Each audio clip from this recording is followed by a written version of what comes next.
não parar, não precipitar e não retroceder. Então dizer para esse cara, sabe quando nós vamos parar? Nunca.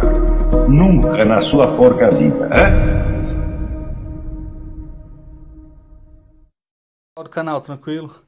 Então, os links dos livros estão lá na comunidade, quem quiser adquirir os livros do professor Olavo de Carvalho e vários outros que a gente selecionou, fez uma seleção lá para vocês.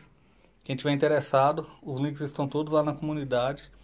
Quem quiser apoiar nosso canal, os links para apoiar nosso canal estão aí na descrição do vídeo e também todas as nossas redes sociais. Tem Instagram, Telegram e Twitter também. Ajude nosso canal a continuar aí nas redes sociais nessa batalha, nessa guerra, que no final a gente tem que vencer. Olavo tem razão. Bolsonaro, nosso presidente, sempre com Deus, pátria, família e liberdade. Valeu!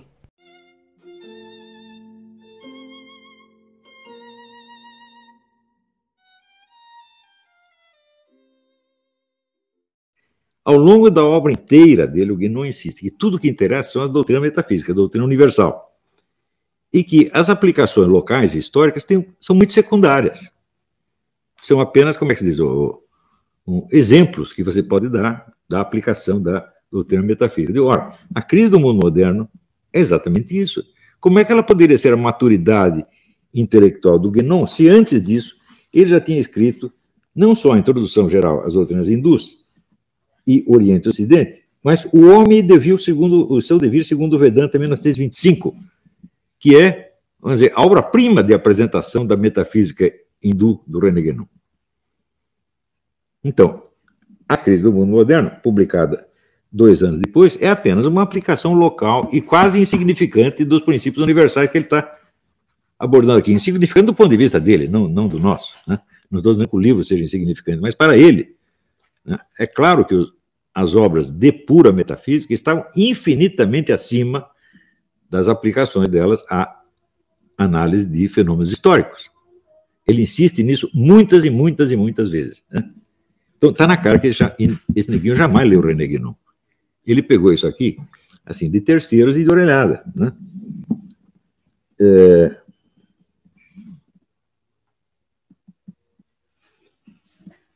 Mesmo com relação, vamos dizer, à metafísica ocidental, ele havia publicado em 1925 o Esoterismo de Dante, que era uma das obras principais dele sobre a metafísica cristã e as iniciações cristãs. Então, a crise do mundo moderno é apenas uma aplicação, que ele vai prosseguir depois no livro O Reino da Quantidade. Só que, vamos dizer, na hierarquia das obras do René Guénon, esse livro está muito abaixo. Você não pode compará-lo com O Homem e seu Dever segundo o Vedanta, ou a Metafísica Oriental, ou mesmo com a Introdução Geral ao Estudo das Doutrinas Hindus. Né? Inclusive, nesse livro, ele pega várias ditas escolas de pensamento da Índia, e ele diz, elas não são escolas diferentes, nem conflitantes, elas são várias ciências diferentes que compõem a visão metafísica hindu no seu conjunto. Isso aí me foi confirmado pelo Swami Dayananda Sarasvati, que era o diretor da Academia Védica de Bombay, que esteve no Brasil 2 vezes, as 2 vezes eu fui guia turístico dele, e ele confirmou que a doutrina hindu é uma totalidade, é uma unidade e não um conjunto de escolas em conflito. Né? Então, nesse sentido, o Guénon estava certo, só que na época ninguém sabia disso no Ocidente. Então, eles conheciam o pensamento hindu como se fosse composto de várias escolas em conflito. Ele falou, não são conflitos, elas são perfeitamente articuladas, apenas abordando as coisas desde pontos de vista diferentes.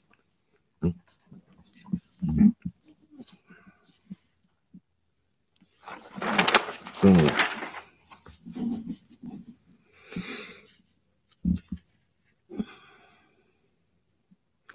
A leitura do ocultista francês René Guénon transformou o pensamento do Olavo de Carvalho no final dos anos 70. O trecho citado revela o caráter essencialmente antidemocrático do perennialismo. Eu digo, sim, existe esse lado antidemocrático do perennialismo, certo? Mas aonde que você vê na minha obra um sinal de uma influência dele sobre esse ponto de vista?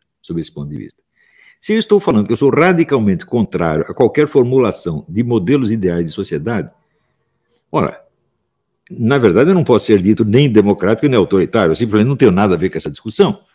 Eu acho que isso é uma discussão menor e até sinal de inferioridade mental. Né? Eu acho que a mente superior se interessa pela realidade, não por modelos. Né?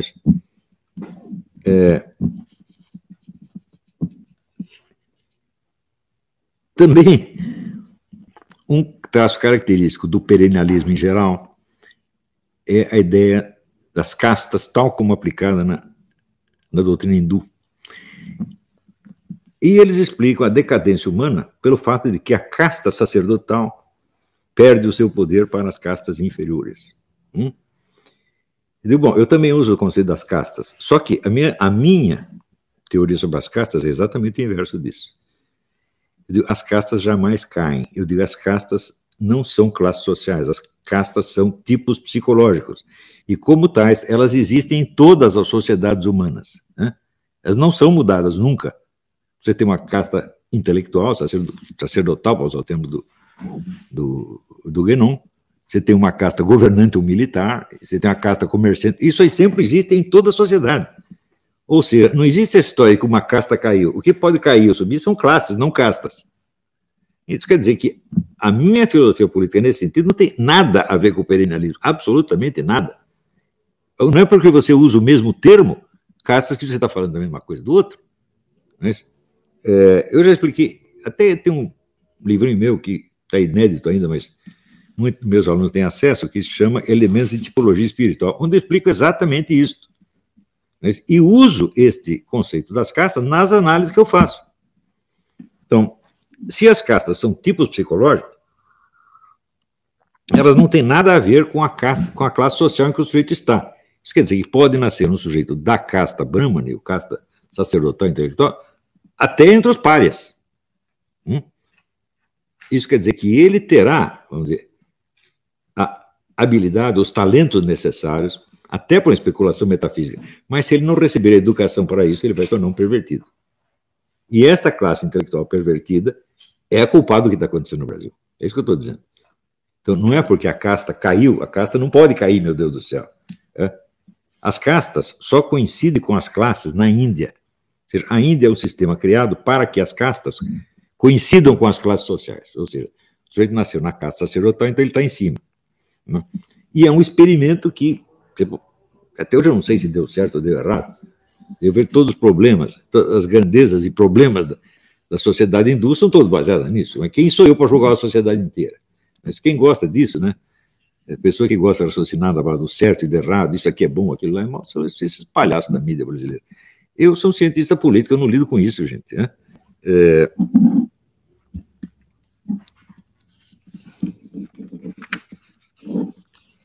Quem nos explica o conceito é o mitógrafo italiano Júlio Zévola, sem dúvida o mais relevante parceiro de René Guénon na formulação do perennialismo.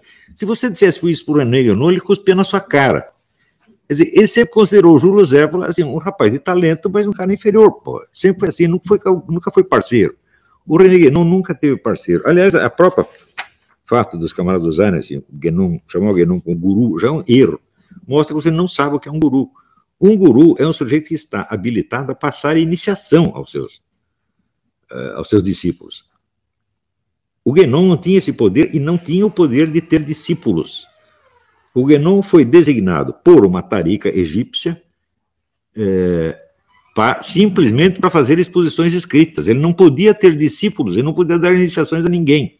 É por isso que quando voltou da Argélia, o Fritjof Schwann, que era um suíço, foi lá e virou sheik de uma tarica egípcia e voltou para a Suíça. O René Guénon disse, esse é o primeiro resultado efetivo do meu trabalho. Por quê? Porque agora temos um guru. E o guru pode dar iniciações, como de fato o João deu muitas iniciações, deu até a mim, entendeu? Não uma iniciação superior, mas a iniciação para você entrar na tarica, você já recebe uma iniciação. O Guénon não tinha o poder de fazer isso, ele não tinha uma tarica, ele não tinha um grupo de discípulos. Ele podia ter amigos, leitores, até comentadores, etc. Mas ele nunca foi um guru. Tá certo? Como eu também nunca fui, não tenho o poder de dar iniciação a ninguém. Mas o pessoal começa a usar a palavra guru, assim, no sentido, como é que se diz, figurado, e acaba fazendo uma confusão dos demônios. O Guénon jamais foi um guru. Né?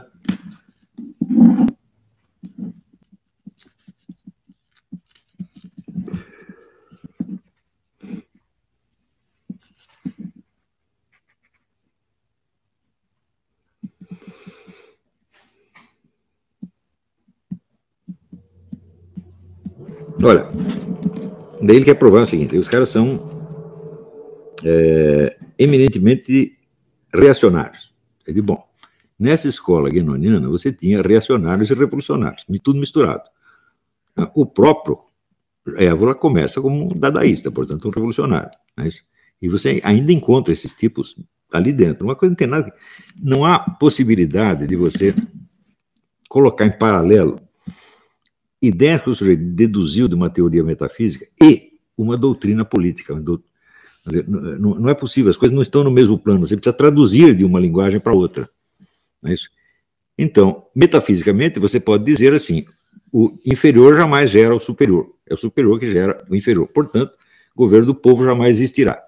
Bom, eu acho que isso, até certo ponto, é uma verdade factual. Mas isso não quer dizer que nós devemos aprovar isto. Né?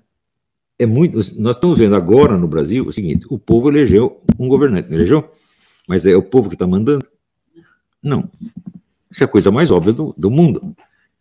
A democracia, a ideia democrática é uma coisa dificílima de realizar e altamente problemática. De certo modo, a democracia, como disse o Jorge Bernanos, a democracia não é o contrário da ditadura, é a causa da ditadura. Então, a democracia se destrói a si mesma e é substituída por uma ditadura. Isto é uma simples questão de fato e não um valor. Ninguém está pregando isto. Está afirmando que isso acontece historicamente. E será que precisa mais prova?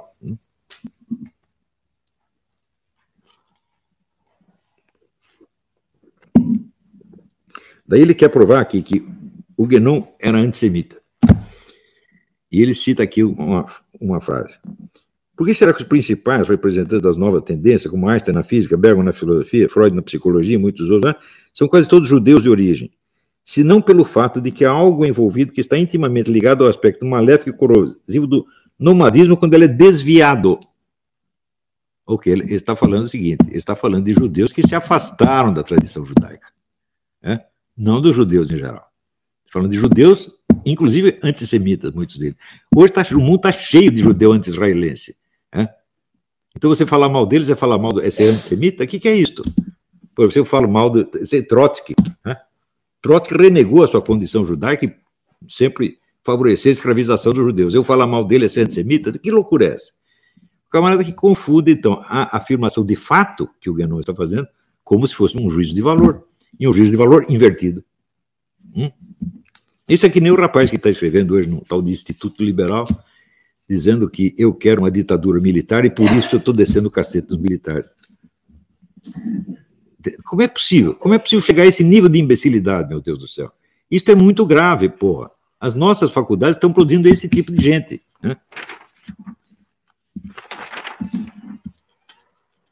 Bom, quanto ao René Guénon, eu sempre tive inúmeras objeções ao René Guénon, mas não é nesse nível superficial de você achar que ele é bonzinho, malvadinho, não é nada disso, pô. Por exemplo, eu tive objeções muito sérias à metafísica do René Guénon, quando ele vai explicar o que ele chama do não ser, que é algo que estaria acima do ser, e fala que o não ser se caracteriza, sobretudo, por um negócio que chama de possibilidades de não manifestação. Então, o que são possibilidades de não manifestação? São possibilidades que estão contidas no tal do não ser, que é a entidade superior, e que podem não se manifestar jamais, podem permanecer oculta para sempre. Eu digo, bom, mas se elas não se manifestam jamais, ou elas são possibilidades de manifestação que por um motivo qualquer não se manifestaram, ou elas são impossibilidades de manifestação. Então, o termo possibilidade de não manifestação não quer dizer absolutamente nada. É um flatus vocis, e o René Guénon se deixa enganar por si mesmo nesse ponto. Com relação à teoria dos ciclos, ora, a teoria dos ciclos é uma coisa que só tem validade do ponto de vista, por assim dizer, metafórico. Os ciclos são metáforas, não são realidades históricas. Porque quando você vê uma coisa decaindo, você vê a outra subindo no mesmo instante. Por exemplo, esses católicos tradicionalistas que são saudosistas da Idade Média, esse pessoal me inclui entre eles. Eles achavam assim, não, naquela época assim, a casta sacerdotal mandava e todo mundo era cristão e o mundo era uma maravilha, etc, etc. Olha, eles não sabem nada. A frequência às igrejas na Idade Média era baixíssima.